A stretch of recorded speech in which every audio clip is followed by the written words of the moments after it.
Gulfport, Mississippi's Harrison Central High School hasn't changed much since it was founded in 1957. It still has sports teams and cheerleaders. It still offers practical courses in subjects like cooking and horticulture. But over the past several years, there's been a quiet revolution going on that has transformed Harrison's curriculum. In almost every classroom, cutting-edge technology tools are facilitating a new way of learning. During the Gilded Age, what could be said about national politics? Is it A, the Republican Party held the majority of voters? B, now history lessons are as exciting as game shows. What is your final answer? Digital cameras help reveal the principles of physics. Are we collecting? Probes and laptops are used in real-world scientific explorations. They even use technology to improve their nationally ranked cheerleading squad. Okay, breathe 3 times. In with the good, out with the bad, and rest for just a minute. When we had tryouts, we realized that a lot of our cheerleaders were not as physically fit as they needed to be able to go through a competition routine that it only lasts 2 minutes, but those 2 minutes are jam-packed with stunts. So we tried to come up with a conditioning program, and we used the computers and the probes to tell us what the heart rate was before they exercised, and then what it was afterwards, and also the respiration. Like without this stuff, we'd have no idea like how much things have changed, and where we started and where we're at now. To let people know, that they've either been working hard enough or need to work a little bit harder. Data from the cheerleader workouts is given to students in an Algebra 2 class for analysis.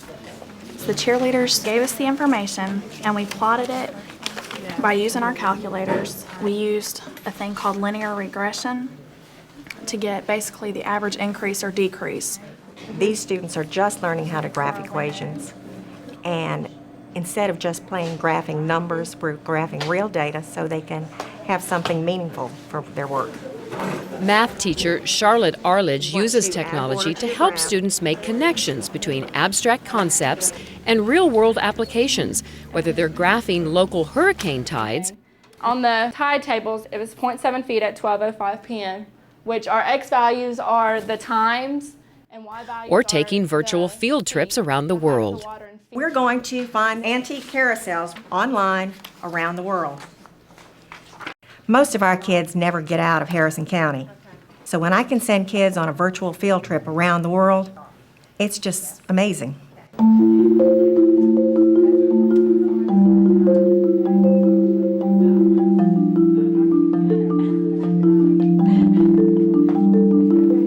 Right now I'm tracing myself so I can determine my velocity of the ball. In this physics class, students use video cameras, photo gates, and other high-tech gadgets to explore the science behind their personal passions. If you consider a minute ago, you went from up there to the floor in a 30th of a second. So your acceleration and your average velocity was a lot faster. The idea that students are actually going to benefit from sitting in the desk all day long, I think is a fallacy and a problem with education. And this gets them moving around, discovering, learning. Discovery, to me, is the most important part of education. I'm going to measure the sound waves and the acceleration or velocity of my strokes. I thought this course was going to be like, oh my God, physics, formulas, math. But actually, when you're actually doing things, it makes it fun. Fun is also part of the lesson plan for this American history class, which combines a game show format with a new remote control technology called eClix. A, Colorado. B. I've noticed that the kids really enjoy it, and I've actually compared test scores after I've done reviews with the eClix and with scores where we haven't done it, and their scores are actually better. Or is it D, troublous? Then it's good for me because I can go in, print the result, and I can see who's having problems with what area, and I can cover it again if I need to. Tell me why Wyoming wanted to have women vote. Most of the men were leaving, so they brought women in and gave them rights to vote, so it would bring all the men back to the state. It helps you learn because it get everybody involved, and it's fun, all that, so we can just all be together, interact, yo. At Harrison, students often get a chance to interact with outside experts. Usually you can do that by rapid profiling. It's computer generated, it's got 2 lasers. In this computer ed tech class, students get advice on their individual computer designs from an expert in plastics. The buttons are in the eyes. The right one is the disk drive button, and when you push it, it pops out of his mouth. And it's kind of like he's sticking his tongue out. That's probably one of the cheapest designs you're probably going to come up with out of here. That's a good one. We are going to actually plot points at the edges of every building, at the corners, and then find the distance in between. And then we're going to create what from ArcView? Maps. Okay, very good. Excellent. In this sophomore math class, 7th and 8th graders from nearby North Gulfport Middle School are the visiting experts, teaching the older Harrison students how to use GPS devices. This shows you the court.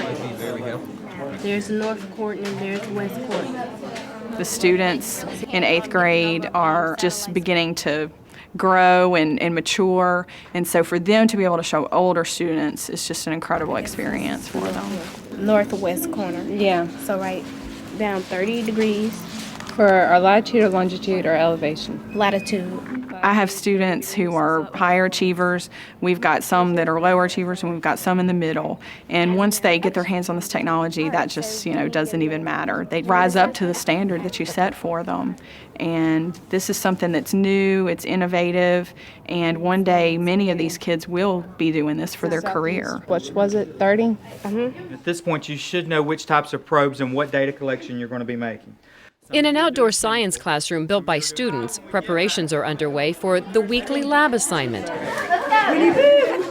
After a 15-minute trek on the school's nature trail, students stop at specific points along a stream to take water samples. The data they collect and analyze is then passed on to local water quality agencies. How cold is it? We're at 3.8. One way that you can excite kids is by getting them outside the classroom, letting them get their hands on something and get a feel of what's going on. Take you 1 milliliter of water, pull your film up, place it on the center, lay your film back down, and just run your finger across it. That's all you've got to do. When you can take kids out and actually show them something, let them participate, let them figure out how to do it on their own, and then let them interpret what they figured out. Then it has real meaning for them. See, you're doing pH over time, so within a minute, it's realistic to expect that you would collect 900, 1,000 data sets. Jeez, okay. Okay. Those are the kinds of skills that I think kids need, the analytical skills, not just simple memorization or comprehension. We need to take them beyond that level to being able to explain their reasoning. It's a good water quality indicator, and then the crawfish are under the fair water quality, so I guess the water down there is okay. And then you go to graphic. For District Technology Coordinator Charlotte Daves, this is the kind of learning that makes the challenge of technology integration worth the effort. I love to watch the students learn. I like to see the light bulb go off. I like to see the teachers feel successful. That yes, when you know you did it, that spark, when you see that happen, when you see the classroom gel, when you see the students sparkle, when you have them running up to you, when they want to be at school and they want to learn, you know that you've done what you're supposed to do. Because learning is lifelong, and learning is exciting and it's fun, but it's also personal. And we try to make learning personal in Harrison County Schools.